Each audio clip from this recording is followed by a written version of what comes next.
sonda da NASA investiga um satélite de Marte, ela descobre algo que impressiona os cientistas na Terra. Eu dei uma olhada na imagem de Phobos e literalmente não acreditei no que vi. Uma grande estrutura eleva-se sobre a superfície da Lua.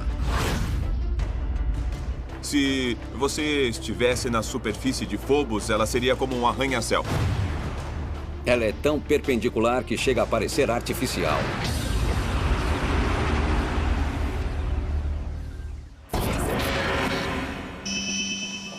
O laboratório de propulsão a jato da NASA é o berço de alguns dos maiores feitos tecnológicos da humanidade. Entre seus muitos sucessos está o programa Mars Global Surveyor. Mas em 1998, o que ninguém na equipe de elite da NASA espera encontrar são sinais de construção na superfície da maior lua do planeta vermelho. Eu não estava procurando nada, só dando uma olhada nas imagens. Aí eu vi uma coisa que me chamou a atenção. Eu falei, opa, mas o que é isso? Em vez de uma vastidão rochosa e desértica, Palermo vê algo perturbadoramente irregular. O que eu vi me deixou pasmo. A sombra era muito maior do que deveria ser. Parecia uma estrutura monolítica.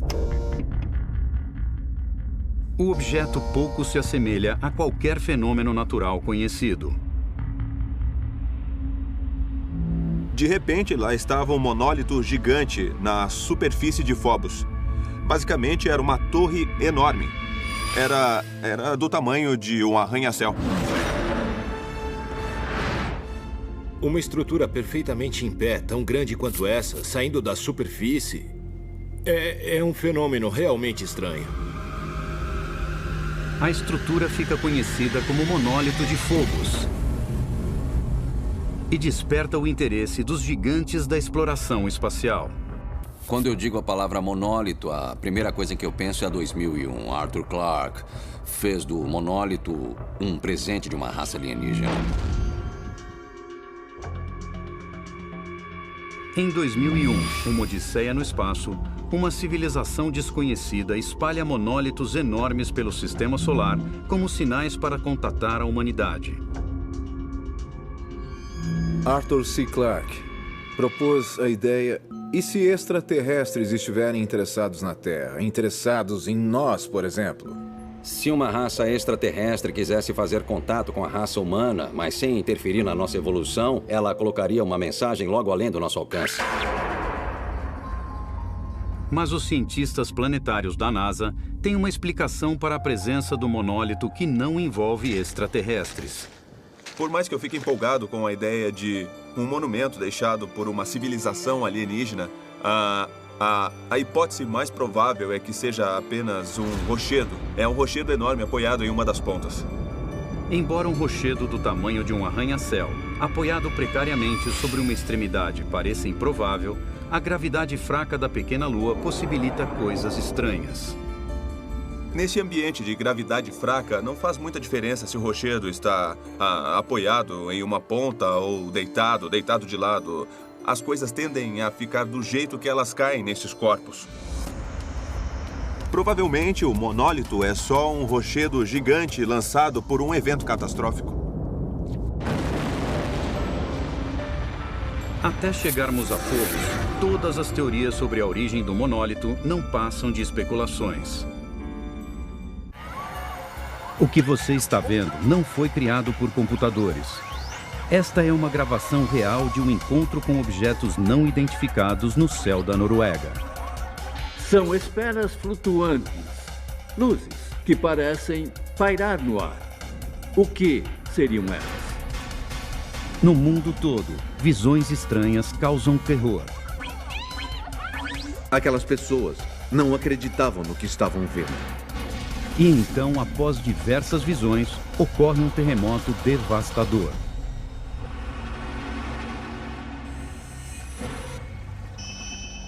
Território de Yukon, Canadá.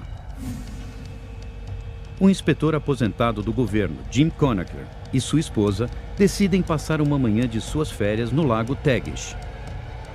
Jim e a esposa estavam contornando a costa e a 300 metros de distância eles avistaram 4 esferas brilhantes ou objetos de 1 metro de diâmetro. Objetos luminosos vistos durante a luz do dia teriam que ser muito claros, e eles ficavam parados, apesar do vento forte, o que sugere que estavam sob algum tipo de controle inteligente. É difícil imaginar que seja um fenômeno natural. E o modo como agiam era difícil de acreditar. O primeiro pensamento foi: o que são essas esferas? O que podem ser? A suspeita sobre elas ainda existe. As 4 luzes se moviam sobre a montanha e seguiram em direção a outras luzes que apareceram. Parece que elas se juntaram e foram embora. Na volta das férias, Conacher decide descobrir o que eram aquelas estranhas luzes. Mas segundo o investigador Martin Jacek, sua pesquisa não obteve resposta. Ele enviou as imagens para o Instituto do Tempo, que enviou para o Departamento de Defesa Nacional. Disseram para ele que o caso era sigiloso e isso era muito intrigante. Os Conachers não foram os primeiros a ver aquelas luzes. Elas foram relatadas no mundo todo e a NASA quer saber por quê.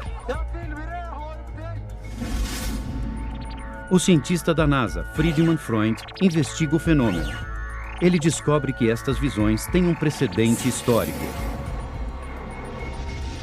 Há 200, 300 anos, as pessoas descreveram com grande precisão o mesmo fenômeno que estamos observando hoje. Portanto, eu acredito que essas luzes são um sinal de alerta de que algo dramático vai acontecer. Em 15 de agosto de 2007, o fenômeno causa terror nos céus de Lima, no Peru. Em Lima, um avião ia pousar e o piloto estava comunicando para a torre: eu vejo luzes por todos os lados, aqui, ali e ali. O avião pousa em segurança, mas relatos de mais e mais luzes no céu chegam de todo o país. E horas depois das visões, o Peru é atingido por um evento tectônico devastador.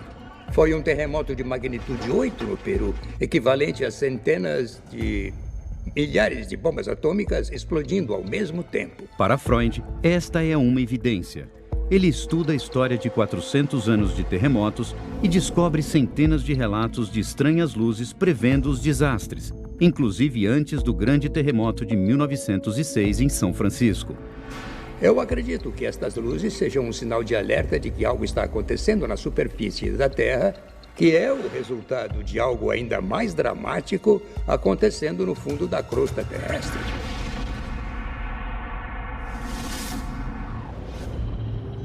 Culturas antigas do mundo todo viam os cometas como prenúncio de destruição. Mas com o avanço da ciência, veio a compreensão e o temor diminuiu. Em 2013, quando os olhos do mundo viraram para o céu para a chegada do cometa Ison, eles o observaram sem medo. Pelo menos no início. O cometa Ison foi divulgado como o maior e mais brilhante cometa em muito tempo. Todo mundo estava esperando o cometa Ison. O pessoal tinha grandes expectativas em termos de como ele seria e qual seria o valor científico dele. Desde a descoberta do cometa em setembro de 2012, a NASA rastreou a quantidade de gelo e poeira desde uma região distante do sistema solar, conhecida como Nuvem de Oort. A Nuvem de Oort é um grupo de cometas que orbita o Sol a uma distância que é 10.000 vezes a distância entre o Sol e a Terra. Dos milhões de cometas presos em órbitas distantes, algo impulsiona o Ison em sua viagem de milhões de anos na direção do Sol. E o nosso planeta está bem nessa rota. É muito difícil ver um cometa chegar assim tão perto do Sol. Então é intrigante ver isso. A NASA vai a limites extraordinários para capturar imagens do viajante interplanetário. Ela até cria um telescópio montado em um balão especial para o evento. Mas é uma imagem do telescópio Hubble que causa comoção na Terra.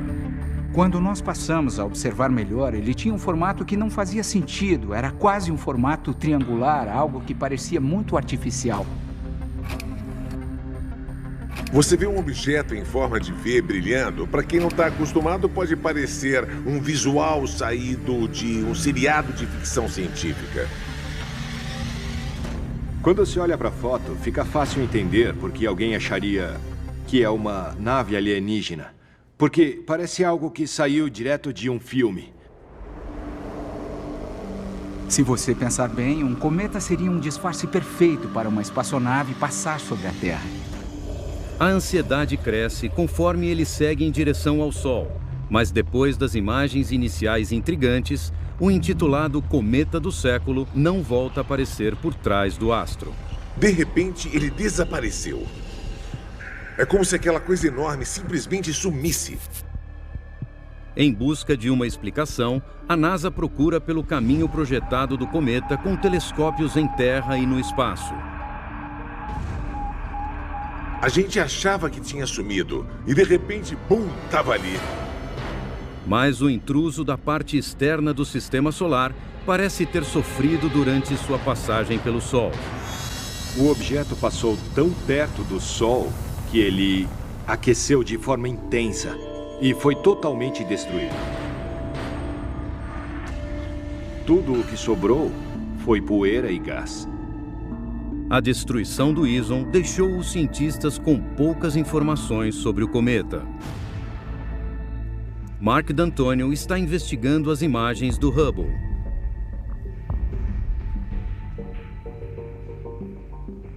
Essa imagem não é o que parece.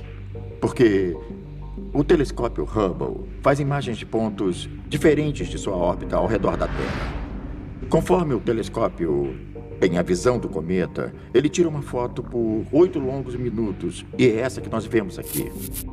Foi a combinação de 3 pontos de luz em formato específico que fez o Ison parecer algo além de um cometa comum.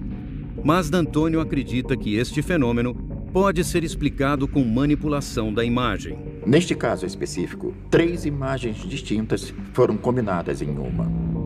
3 fotos do Ison tiradas em 3 momentos diferentes, com 13 minutos de diferença.